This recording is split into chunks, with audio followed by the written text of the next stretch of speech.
के अंदर जो आप लोग अभी इस लेक्चर में हम लोग देखने वाले हैं वो देखेंगे what are the different parameters और you can say definitions related to the state variable analysis. Basically है क्या, तो इसमें हम डिफरेंट ये हमारे पास पैरामीटर्स बनते हैं, लाइक स्टेट क्या होता है, स्टेट वेरिएबल क्या है, स्टेट वेक्टर क्या है, और इन सबको जब मैं मिक्स करूंगा तो बनेगा आपका स्टेट स्पेस रिप्रेजेंटेशन। सो यहाँ पे इस लेक्चर में हम स्टेट स्पेस रिप्रेजेंटेशन के बारे में ही बात करनी है, और फिर हम लास्ट में देखेंगे कि अगर कोई आपको एक इलेक्ट्रिकल नेटवर्क गिवन है तो किस तरह से हम उसका स्टेट स्पेस रिप्रेजेंटेशन करते हैं। तो चलिए स्टार्ट करते हैं स्टेट वेरिएबल एनालिसिस। तो जैसे कि मैंने अभी आपको बोला what is state variable analysis, तो this is nothing but the procedure of determining the state of the system is called state variable analysis. अगर किसी सिस्टम की स्टेट को डिटरमाइन करने के प्रोसेस को हम बोलते हैं स्टेट वेरिएबल एनालिसिस। तो इस डेफिनेशन में जो एक नई चीज आ जाती है that is what is state. तो ये पहली कैरेक्टरिस्टिक है जो हमें समझनी है, और लिखने के लिए भी कई बार आ चुका है क्वेश्चन की right short note on what you mean by state, या डिफरेंट पैरामीटर जो भी मैंने आपकी बात की थी कि स्टेट वेरिएबल क्या है और स्टेट वेक्टर क्या है। So there are different parameter जो कि आपके सिलेबस में है मेंशन, और आपको लिखने के लिए भी आज के क्वेश्चन पेपर में आ जाते हैं। तो डेफिनेशन वाइज देखते हैं। बेसिकली सबसे पहले है व्हाट इज स्टेट। तो स्टेट कैसे डिफाइन होता है? The state of the system at any time is the minimum set of numbers x1 x2 x3 xn which along with the input to the system is sufficient to determine the behavior of the system। यानी कि एक ऐसा set जो कि input के साथ मिलकर उस सिस्टम के बिहेवियर को कंप्लीटली डिटरमाइन कर सकता है, कंप्लीटली एक्सप्लेन कर सकता है, that is called state. Like अगर मैं बात करूं, आप लोगों ने डिजिटल इलेक्ट्रॉनिक्स पढ़ा है, डिजिटल के अंदर कोई भी गेट है, कोई भी आउटपुट है, तो उनसे क्या बोलते हैं? तो जीरो होगा या वन होगा। तो दैट मींस उस सिस्टम में अगर आपने इनपुट लगाया, इनपुट तो है, इनपुट के साथ वो सिस्टम अपने कौन सी स्टेट में, अगर जीरो में या वन में, तो वो पर्टिकुलर चीज कहलाती है set of numbers that is 0 and 1 जो कि उसके बिहेवियर को एक्सप्लेन कर रहा है। लाइक अगर मैं एक और एग्जांपल लूं तो ट्रैफिक लाइट कंट्रोलर भी डिफरेंट स्टेट में हो सकता है। सो कौन सी स्टेट में है वो उसकी पर्टिकुलर स्टेट वैल्यू आपको बता रही है कि उस सिस्टम का बिहेवियर एक्सप्लेन करती है, that is the state of the system. Right, अब स्टेट ऑफ द सिस्टम की डेफिनेशन में ही एक और डेफिनेशन बन जाती है, that is called state variable. हमने पढ़ा स्टेट क्या है? स्टेट है सिस्टम के लिए मिनिमम सेट ऑफ नंबर्स जो कि इनपुट के साथ सफिशिएंट है to determine the behaviour of the system, to explain the behaviour of the system. अब इसी मिनिमम सेट को मैं क्या बोल रहा हूं, ये जो वेरिएबल्स यहां पे रिप्रेजेंट यूज होते हैं टू रिप्रेजेंट दिस स्टेट, कौन सी स्टेट है? लाइक अगर मैं आपको बोलूं रेड है तो रेड को हमने r से रिप्रेजेंट कर दिया, या ग्रीन है तो हमने उसे g से रिप्रेजेंट कर दिया। तो ये जो हमने वेरिएबल्स सेलेक्ट कर लिए ना, these variables are called state variable. तो ऐसे वेरिएबल जो आपके सिस्टम की स्टेट को शो कर रहे हैं, that is called the state variables. अब इन्हीं स्टेट वेरिएबल्स को अगर मैं कंबाइंड फॉर्म में एक मैट्रिक्स फॉर्म में रिप्रेजेंट कर दूं, मैट्रिक्स फॉर्म में मतलब एक वेक्टर की फॉर्म में रिप्रेजेंट कर दूं, then it is called the state vector. For example यहां पे आप लोगों को बोला गया है कि अगर आपके पास x1 x2 x3 dot dot dot xn, यानी there are n state variable, तो अगर आप इन n स्टेट वेरिएबल्स को यहां पे रिप्रेजेंट करते हैं वेक्टर फॉर्म में like x1 x2 x3 dot dot dot xn, तो this complete vector is called state vector.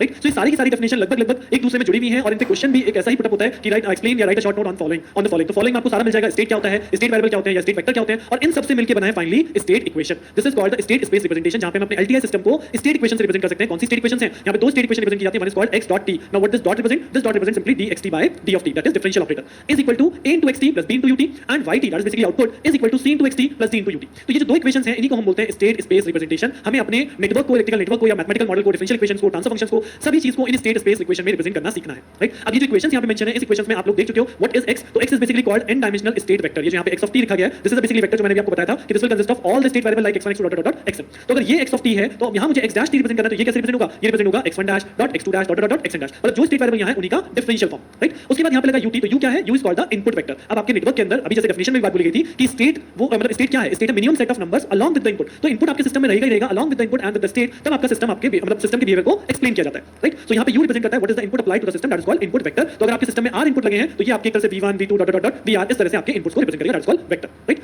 उसके बाद यहां पे है y ऑफ t, तो y क्या रिप्रेजेंट कर रहा है? y is the n dimensional output vector. यानी कि अगर मैं कहता हूं मेरे सिस्टम में एक से ज्यादा आउटपुट है, लाइक दो आउटपुट है, तीन आउटपुट है, तो अगर उनको मैं एक वेरिएबल एक मैट्रिक्स फॉर्म में रिप्रेजेंट कर दूं, वेक्टर फॉर्म में रिप्रेजेंट कर दूं, तो that becomes the output vector. Right, so x is state variable vector, u is input vector and y is output vector. तो x स्टेट, u इनपुट और y output, ये हमेशा याद रखिएगा इस पूरी यूनिट के दौरान।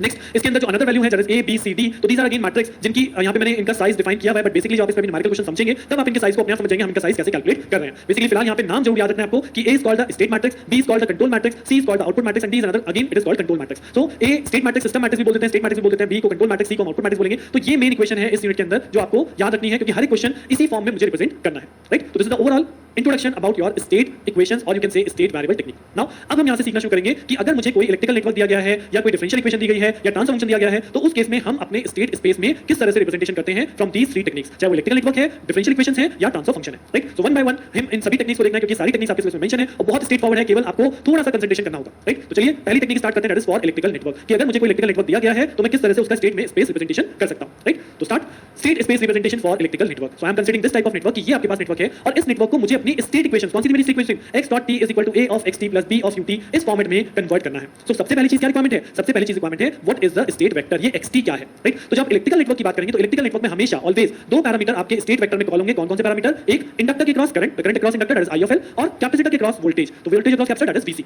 ओके, तो जब भी हम इलेक्ट्रिकल नेटवर्क का स्टेट स्पेस रिप्रेजेंटेशन करते हैं तो यही दो पैरामीटर ऐसे हैं जिनको हम स्टेट वेरिएबल चूज करते हैं, ठीक। तो अगर स्टेट वेरिएबल IL और Vc है तो अकॉर्डिंग टू दिस इक्वेशन मेरी इक्वेशन कुछ ऐसे रिप्रेजेंट होगी, IL यानी DIL by dt और dVc by dt is equal to A multiply by, यहां पे आ जाएगा IL और Vc plus B multiply by UT। Now what is UT? What is the input in this electrical network? तो input is this applied voltage V, right. तो यहां पे input के तौर पे आपका लगेगा V, जो कि यहां पे UT को रिप्रेजेंट करने वाला है। हो सकता है आपके इलेक्ट्रिकल नेटवर्क में एक से ज्यादा सोर्सेज हो, V1 V2 V3, तो फिर उस केस में यहां पे V1 V2 V3 likes on आपकी UT मैट्रिक्स रिप्रेजेंट हो जाती है, राइट। तो basically this is an idea कि अगर एक इलेक्ट्रिकल नेटवर्क गिवन है तो मुझे उसे इस इक्वेशन में कन्वर्ट करना है और उसके लिए आई रिक्वायर्ड स्टेट वेरिएबल। तो आप लोग इलेक्ट्रिकल नेटवर्क के अंदर कौन से स्टेट वेरिएबल सिलेक्ट करने वाले हो? नाउ अब हमने तो देख लिया रिप्रेजेंटेशन कैसे करनी है। अब देखते हैं एक्चुअली ये इक्वेशंस आएंगी कहां से। बेसिकली अगर मुझे इसे इस फॉर्म में रिप्रेजेंट करना है तो इसका मतलब क्या है? इसका मतलब है कि मुझे यहां पे DIL by dt की इक्वेशन चाहिए और एक इक्वेशन चाहिए dVc by dt की in terms of IL and Vc। इसका मतलब ये है। तो कैसे आएगी? सो इस इक्वेशन, अब इसके अंदर हम लोग अप्लाई करने वाले हैं KVL। अगर मैं इसके अंदर एक KVL यानी लूप एनालिसिस कर दूं तो initial voltage is V minus IL into what? IL into L के क्रॉस वोल्टेज कैसे लिखते हैं? L के क्रॉस वोल्टेज लिखते हैं V minus L into DIL by dt, right. Remember L के क्रॉस वोल्टेज कैसे लिखेंगे? L into DIL by dt। Then minus capacitor के क्रॉस वोल्टेज कितनी होगी? कैपेसिटर के क्रॉस वोल्टेज हो गई V of C। देन अब आगे चलेंगे, R के क्रॉस वोल्टेज कितना हो गया? R into IL is equal to 0, right. तो ये मेरी इक्वेशन हो गई। इस इक्वेशन में से मुझे किसकी वैल्यू चाहिए थी? जी हां, मुझे वैल्यू चाहिए DIL by dt की, बिकॉज़ यही मेरे स्टेट वेरिएबल्स हैं। तो इस इक्वेशन से आप DIL by dt की वैल्यू को अगर सॉल्व करते हैं यानी इस फैक्टर को राइट हैंड साइड ले जाइए तो L फाइनली इसके अपॉन में आ जाएगा। तो आपके पास DIL by dt की वैल्यू बन जाएगी V upon L minus Vc upon L minus R by L into IL। तो आप इस इक्वेशन की बात में कर रहा था कि हम DIL by dt की वैल्यू जो कि क्या है, जो कि स्टेट वेरिएबल है, उसकी इक्वेशन कैलकुलेट कर रहे हैं in terms of what? In terms of state variable कि Vc क्या है, IC क्या है, स्टेट वेरिएबल, V क्या है, इनपुट वैल्यू। सो इन तीनों के टर्म्स में हमने एक तरह से इक्वेशन को कैलकुलेट किया, राइट। तो this become my first equation. Same the similar basis मैं अपनी सेकंड इक्वेशन कैलकुलेट करूंगा, जो कि मुझे किसके लिए चाहिए? मुझे चाहिए dVc by dt, राइट। तो अगर आप यहां पे देखेंगे Vc क्या है? Vc कैपेसिटर के क्रॉस वोल्टेज है और कैपेसिटर के क्रॉस वोल्टेज कैसे लिखते हैं? Vc is equal to 1/c integration IL dt, right. Capacitor के क्रॉस वोल्टेज का फॉर्मूला यही होता है। तो Vc is equal to 1/c integration of IL dt। तो यहां से अगर मुझे dVc by dt चाहिए तो dVc by dt क्या हो जाएगा? dVc by dt हो जाएगा 1/sc IL, दैट्स इट। क्योंकि आपने इसे दोनों साइड क्या कर दिया? डिफरेंशिएशन। तो what's your second equation become? Your second equation become dVc by dt is equal to 1/c IL, right. So ऐसा कोई जरूरी नहीं है कि ये दोनों इक्वेशन आपके राइट हैंड साइड में सारे के सारे वेरिएबल कंटेन करेंगी। अगर यहां पे केवल IL का टर्म आ रहा है तो इसका मतलब क्या हुआ कि इसमें Vc का टर्म भी क्या है? 0, और इसमें इनपुट वोल्टेज का टर्म भी क्या है? 0। दैट मींस जो टर्म नहीं आ रहे बाय डिफॉल्ट क्या है? 0, राइट। सो बेसिकली मैंने अपने गिवन इलेक्ट्रिकल नेटवर्क में दो इक्वेशन, दो एक तरह से रिलेशनशिप लगाई है, एक KVL लगाया है, कैपेसिटर के क्रॉस वोल्टेज कैलकुलेट किया है, and I got these two equation. अब इन्हीं दो इक्वेशंस को अगर मैं मैट्रिक्स फॉर्म में रिप्रेजेंट कर दूं तो अगर मैं इसे ऐसे लिख रहा था DIL by dt and the second equation is dVc by dt, right. ये दो थे यहां पे इज इक्वल टू, अब यहां पे आएगी मेरी A मैट्रिक्स और उसके बाद यहां पे था x of t is what? IL और Vc, राइट। उसके बाद यहां पे आएगा B मैट्रिक्स और उसके बाद यहां पे था U, जिसमें हमें वैल्यू लिखी थी केवल V। तो अल्टीमेटली ये इलेक्ट्रिकल नेटवर्क इस स्टेट स्पेस में रिप्रेजेंट होने जा रहा है, जो कि हमारा क्या होता है? x dot t is equal to a of xt plus b of ut। तो मैंने यहाँ a और b को भी ब्लैंक रखा है बिकॉज यही वैल्यू आपकी इक्वेशन से यहाँ पे फिल अप होने आने वाली है, राइट। सो फिल अप कैसे करूंगा? अब अगर आप फर्स्ट इक्वेशन को देखो तो DIL by dt में IL का कोफिशिएंट क्या है? IL का कोफिशिएंट है minus R by L, right. So यहाँ पे IL का कोफिशिएंट क्या है? Minus R by L। Then Vc का कोफिशिएंट क्या है? Minus 1 by L। तो यहाँ पे मैं क्या लिखूंगा? Minus 1 by L। तो अल्टीमेटली जब ये मैट्रिक्स आपस में मल्टीप्लाई होगी तो this minus R by L multiply by IL plus minus 1 by L multiply bye Vc, right. और तीसरा इसमें एक कंपोनेंट है V by L, तो वो V by L बेसिकली कहां जाएगा? V का कोफिशिएंट कितना हो गया? 1 by L, राइट। दूसरी इक्वेशन इसी तरह से देख लीजिए, दूसरी इक्वेशन है dVc by dt। तो अगर dVc by dt को प्लॉट करते हैं, यहाँ पे केवल IL का कोफिशिएंट है, यहाँ पे IL का कोफिशिएंट क्या पुट कर दूंगा? 1/c। Vc का कोई कंपोनेंट नहीं है, दैट इज 0, और यहाँ पे V भी नहीं है, तो ये भी क्या हुआ? 0। तो अल्टीमेटली अगर आप इस मैट्रिक्स फॉर्म को एक्सपैंड करते हैं तो you will get these two equation जो हमने ऊपर लिखी हुई है, उस इक्वेशन को बस हमने मैट्रिक्स फॉर्म में रिप्रेजेंट किया है। तो बेसिकली आप पे इस पे बेस क्वेश्चन कैसे भी क्लियर हो सकता है कि अगर आपको एक इलेक्ट्रिकल नेटवर्क दिया जाए तो आपसे कहे कि स्टेट स्पेस रिप्रेजेंटेशन कर दो, तो ये स्टेट स्पेस रिप्रेजेंटेशन हो गया। वो क्वेश्चन में आपसे ये बोल सकता है calculate the value of matrix A। तो what is the value of matrix A? This is the value of matrix A। This is what? This is called system matrix, if you remember, right. And what is the value of B matrix? This is the value of B matrix. तो आपसे ये भी पूछा सकता है what is the value of A and B matrix, right. तो state space representation का मतलब यही है कि आपने गिवन नेटवर्क को इस इक्वेशन की फॉर्म में रिप्रेजेंट कर रहे हैं, राइट। दूसरी चीज जो मैं आपको ये भी क्लियर कर दूं, मैंने थोड़ी देर पहले आपको बोला था कि ये जो मैट्रिक्स है यहाँ पे, ये जो मैंने ब्लैंक मैट्रिक्स रखी थी, मैंने इसका साइज कैसे डिसाइड किया? साइज कैसे आया? यहाँ पे कितने वेरिएबल्स हैं? यहाँ पे दो वेरिएबल है, राइट। और यहाँ पे आगे कितने वेरिएबल हैं? यहाँ पे भी दो वेरिएबल है। तो इस A मैट्रिक्स का साइज होगा 2/2 यानी this multiply by this. Similarly यहाँ पे कितने वेरिएबल है? 2, और यहाँ पे U मैट्रिक्स का साइज कितना है? 1, और यहाँ पे एक ही कंपोनेंट है, तो इसका जो साइज बनेगा वो बनेगा 2 क्रॉस 1 यानी कि 2 रो बट सिंगल कॉलम। तो इस तरह से आप A और B मैट्रिक्स के साइज को डिफाइन करते हैं, जिससे मुझे पता चल जाए कि यहाँ पे 4 एलिमेंट आने थे और वो 4 एलिमेंट मैंने यहाँ पे प्लेस कर दिया,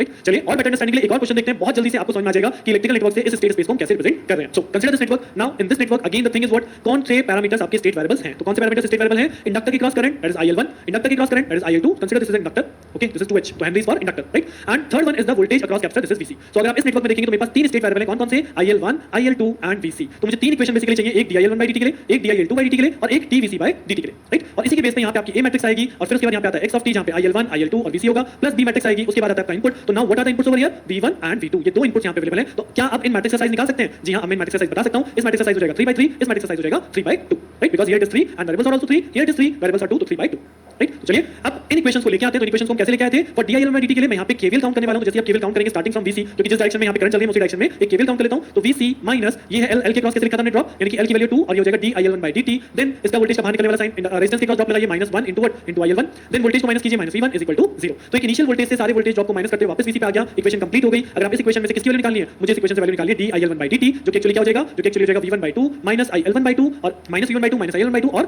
प्लस Vc/2, राइट। तो this is my first equation, IL1 by dt value, right? This is my first equation. Similarly आप सेकंड लूप में केवल लगा लीजिए लाइक दिस, तो इसमें वही चीज है, VC से स्टार्ट कीजिए, this is positive negative consider कर लीजिएगा सर्किट के अंदर। तो VC से स्टार्ट किया, VC माइनस IL2 यानी कि 1 into dIL2 by dt minus 2 into IL2 minus V2 is equal to 0। I hope अब तो आप केवीएल जल्दी से लगा पा रहे होंगे। तो मैंने इनिशियल वोल्टेज केस में बाकी सारे वोल्टेज आपको माइनस कर दिया है and then I calculate the value of dIL2 by dt, क्या हो जाएगा? VC minus 2IL2 minus V2 is equal to 0। तो ये देखिए यहाँ पे VC dIL2 by dt की वैल्यू मैंने लिख दी, right? Then the third equation कौन सी कैलकुलेट करते हैं हम? कैपेसिटर के क्रॉस वोल्टेज। यहां कैपेसिटर के क्रॉस वोल्टेज क्या होगी? अगर आप VC कैलकुलेट करेंगे तो दिस इज 1/C, 1/C की वैल्यू कितनी है? 2, दैट इज 2 फैराड। इंटीग्रेशन, अब इसमें कितना करंट फ्लो कर रहा है? अगर आप यहां से देखेंगे तो यहां से I1 भी आ रहा है और यहां से IL2 भी आ रहा है, that means IL1 plus IL2 दोनों करंट का मिक्सचर यहां पे फ्लो कर रहा है। बट एज यूजुअल जैसे यहां पे सारे हमने कंसीडर किया लूप, तो हमने इसको पॉजिटिव टर्मिनल रखा है, इसको नेगेटिव टर्मिनल रखा है, तभी हमने केसीएल कंसीडर किया था। तो ये जो करंट है, this current will be negative sign, मतलब VC is equal to minus of half IL1 plus IL2 dt होगा। तो अगर यहां से आप सॉल्व करेंगे तो dVC by dt आपका हो जाएगा minus of half IL1 minus of half IL2, right? So this is the third equation. तो ये हमारी थर्ड इक्वेशन आ गई, dVC by dt is equal to half of IL1 plus half of IL2। यहाँ minus sign लग गया तो consider the minus sign, क्योंकि मैंने आपको एजम्पशन में दिया है this is positive and this is negative, तो यहाँ पे माइनस साइन बाहर कंसीडर कर लीजिएगा लाइक दिस, राइट? सो तीनों इक्वेशन आपने मेंशन कर लिए हैं। अब इन तीनों इक्वेशन को अपने स्टेट वेरिएबल फॉर्म में रिप्रेजेंट कर दीजिए। तो this is the state variable form, जहाँ पे मैंने यहाँ पे लिखा IL1 dash IL2 dash VC dash, यहाँ पे हो गया IL1 IL2 VC और यहाँ पे हो गया V1 और V2। तो सिंपल इन इक्वेशन को यहाँ पे पुट करते जाइए। तो पहली इक्वेशन कहती है IL1 का कोएफिशिएंट कितना है? Minus half. तो IL1 का कोएफिशिएंट कितना हो गया? Minus half. IL2 है, IL2 इक्वेशन में नहीं है, दैट इज 0। VC है दैट इज 1/2। उसके बाद V1 है, तो V1 का कंपोनेंट माइनस हाफ, V2 नहीं है तो दैट इज 0, राइट? फिर आप सेकंड इक्वेशन को पुट कर लीजिए। नाउ IL2 डैश, इसमें मुझे IL1 का कोएफिशिएंट नहीं है तो दैट इज 0, IL2 का कोएफिशिएंट है -2 और लास्ट VC का कंपोनेंट है, VC का कंपोनेंट है 1, V1 का कंपोनेंट नहीं है 0, V2 का कंपोनेंट है -1। And the third value dVC by dt that is minus of half IL1 minus of half IL2, यहाँ पे माइनस और माइनस कंसीडर कर लीजिएगा, minus of half IL1 minus of half IL2, VC का component नहीं है और ना ही यहाँ पे V1 V2 का कोई कंपोनेंट है, right? So this is the way how you can represent state space representation for a given electrical network. बहुत सिंपल सा प्रोसीजर, अगर इन दोनों क्वेश्चंस को आप दोबारा करेंगे ना तो आपको एकदम क्लियर हो जाएगा कि मुझे स्टेट वेरिएबल कौन से लेने हैं, इंडक्टर्स के क्रॉस करंट और कैपेसिटर के क्रॉस वोल्टेज। जितने क्वेश्चन में उतने क्वेश्चंस के अकॉर्डिंग केवीएल लगाइए तो dIL1 by dt निकलेगा, VC की वैल्यू डायरेक्ट फॉर्म में से निकलती है, VC voltage is equal to 1/c integration IDT, और फिर इन इक्वेशंस को अपने मैट्रिक्स फॉर्म में रिप्रेजेंट कर दीजिए, राइट? सो इस लेक्चर में यहीं तक। इस लेक्चर के बाद आप लोग इसको जरूर अच्छे से समझ जाइएगा, state space representation of electrical network, क्योंकि अभी जो हम आगे के लेक्चर्स में देखेंगे वहां पे हम डिफरेंशियल इक्वेशंस और ट्रांसफर फंक्शन से कैसे स्टेट स्पेस रिप्रेजेंटेशन करते हैं वो लोग सीखने वाले हैं। तो स्टे ट्यून्ड विद मी, मिलते हैं नेक्स्ट लेक्चर में। Thank you.